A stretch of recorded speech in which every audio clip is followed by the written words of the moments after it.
नमस्कार, स्वागत है आपका। आप देख रहे हैं न्यूज नेशन। मैं हूं आपके साथ संजय यादव। यूक्रेन के साथ चल रही जंग में अब रूस के तेवर आक्रामक होते जा रहे हैं। रूस की सीमा में घुसकर हमला करने वाले यूक्रेन के शहरों को रूसी मिसाइलें लगातार निशाना बना रही। एक बार फिर रूस ने यूक्रेन के 3 शहरों पर ताबड़तोड़ मिसाइलें दागी।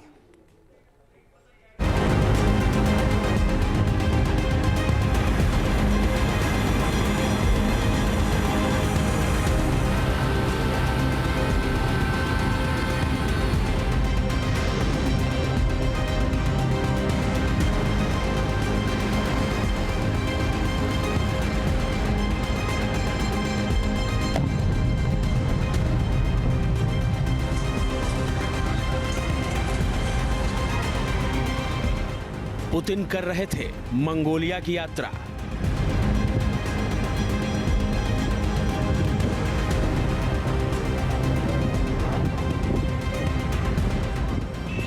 रूसी सेना ने यूक्रेन में ढा दी कयामत।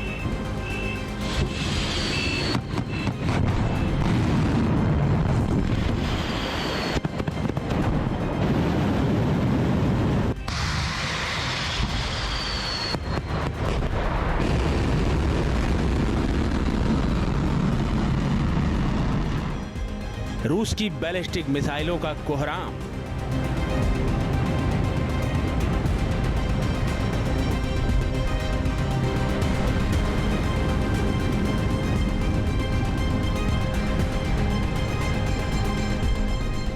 इक्यावन मौतों से यूक्रेन में मच गया त्राहिमाम।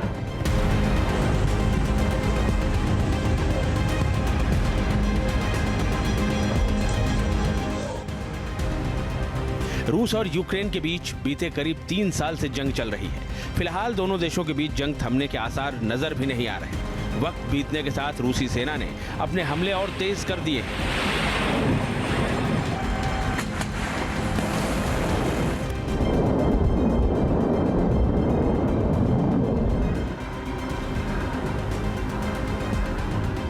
अब रूस ने एक साथ 3 शहरों पर हमला बोला है।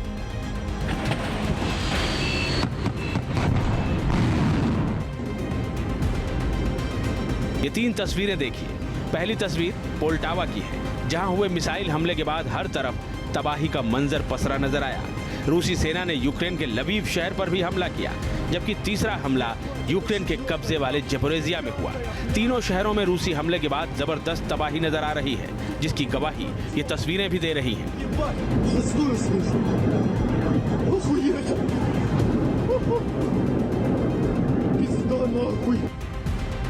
रूस ने यूक्रेन पर किए गए अपने ताजा हमलों में बैलिस्टिक मिसाइलों का इस्तेमाल किया है।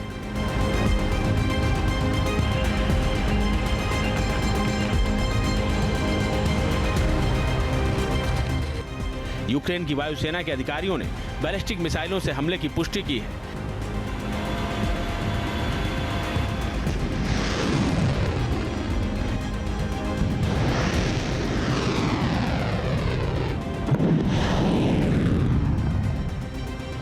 यूक्रेनी वायुसेना के अधिकारियों के मुताबिक रूस की ओर से 3 इस्कंदर बैलिस्टिक मिसाइलें दागी गईं। ये मिसाइल अटैक रूस के कब्जे वाले क्रीमिया क्षेत्र से किए गए।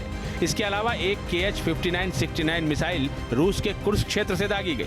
वहीं 35 ईरानी शहीद ड्रोन कुर्स्क और क्रीमिया से दागे गए।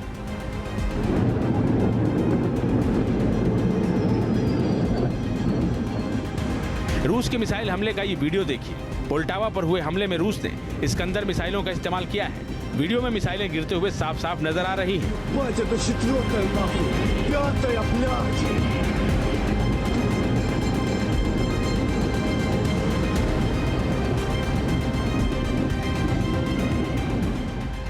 पोल्टावा में हुए मिसाइल हमले के बाद हर तरफ तबाही का मंजर पसरा नजर आया। रूस के मिसाइल हमले में पोल्टावा में कम से कम 10 आवासीय इमारतें पूरी तरह से तबाह और बर्बाद हो गईं। रूस ने पोल्टावा में एक स्कूल पर हमला किया है।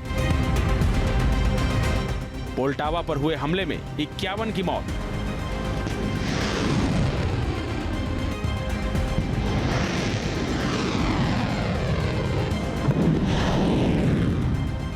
पोल्टावा पर हुए हमले के दौरान इस्कंदर मिसाइल बहुत कम समय में अपने लक्ष्य तक पहुंच गई। बताया जा रहा है कि लोगों को शेल्टर होम तक पहुंचने का मौका तक नहीं मिला। इस हमले में 200 से ज्यादा लोग घायल भी हुए हैं। फरवरी 2022 में रूस के यूक्रेन पर हमले की शुरुआत के बाद से इस हमले को सबसे बड़े हमलों में से एक बताया जा रहा है।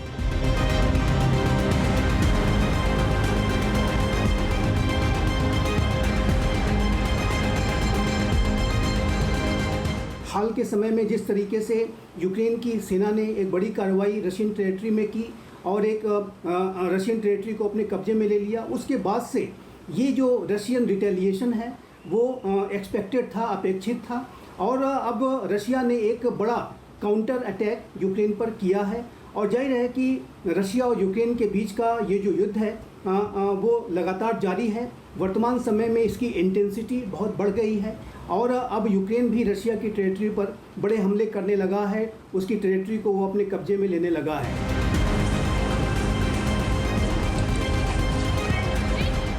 रूस ने यूक्रेन की राजधानी कीव के पश्चिमी शहर लवीव पर भी हवाई हमले किए। रूस ने लवीव शहर पर मिसाइलें और ड्रोन से हमले किए।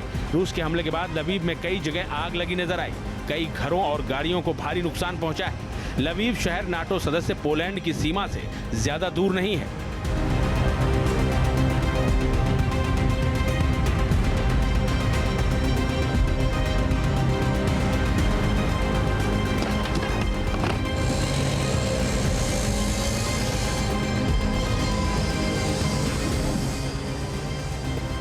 रूसी सेना ने यूक्रेन के कब्जे वाले ज़ेपोरिज़िया शहर पर भी हमला किया।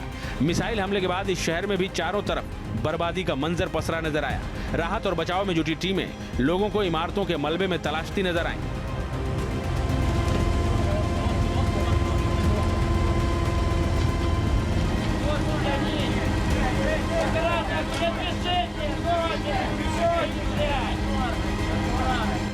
रूस ने यूक्रेन पर मिसाइल और ड्रोन हमले तेज कर दिए हैं। पिछले हफ्ते यूक्रेन में सबसे भारी बमबारी की थी और अब बैलिस्टिक मिसाइलों से कीव को निशाना बनाया है।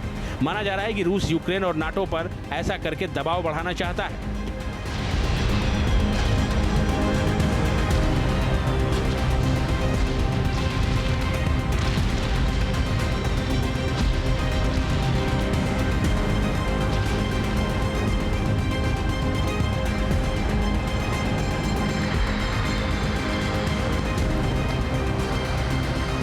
बाइडेन एडमिनिस्ट्रेशन है वो यूक्रेन को अपनी पूरी ताकत के साथ मदद देगा और यूक्रेन इस युद्ध की इंटेंसिटी को भी बनाए रखेगा और रशिया और यूक्रेन के बीच का ये जो युद्ध में जो एक तीव्रता दिख रही है वो आने वाले समय में बनी रह सकती है।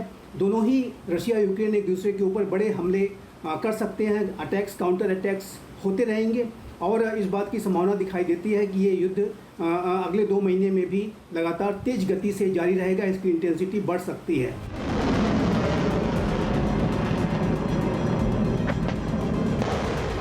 रूस के इस हमले के बाद यूक्रेनी राष्ट्रपति वोलोदिमीर जेलेंस्की का बयान भी सामने आया है। जेलेंस्की ने कहा है कि रूस को इस हमले की भारी कीमत चुकानी होगी।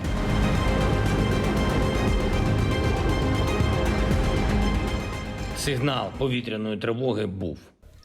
रूस को इस हमले की कीमत अवश्य चुकानी पड़ेगी। इस दुनिया में हर उस व्यक्ति से बार बार कह रहे हैं जिसके पास इस आतंक को रोकने की ताकत है। वायु रक्षा प्रणालियों और मिसाइलों की जरूरत यूक्रेन में है, न कि किसी गोदाम में। दुर्भाग्यवश हर दिन की देरी का मतलब है और अधिक जानों का जाना। Щоб зробити більш ефективним.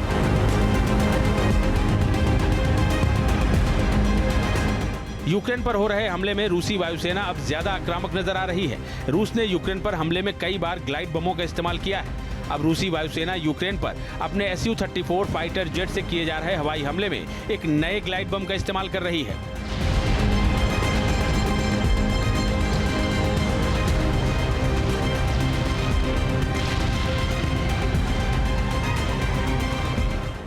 रूसी वायुसेना ने अपने इस नए ग्लाइड बम की झलक भी दुनिया को दिखाई है। इस बम का नाम है UMPB D30SN। तस्वीर में ये बम रूस के फाइटर जेट Su-34 के हथियारों वाले खाने में लगा हुआ साफ साफ नजर आ रहा है। ये बम अमेरिका के GBU-39 की तरह बताया जा रहा है। बताया जा रहा है कि Su-34 के जरिए इस बम को 50 से 70 किलोमीटर दूर से ही लक्ष्य की ओर दागा जा सकता है। ये बम बेहद घातक है और बड़े पैमाने पर तबाही मचाने की ताकत रखता है।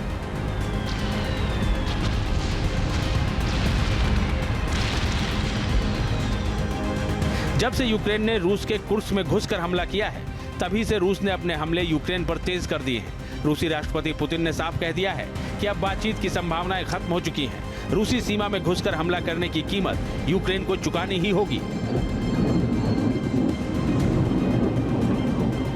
Team news nation.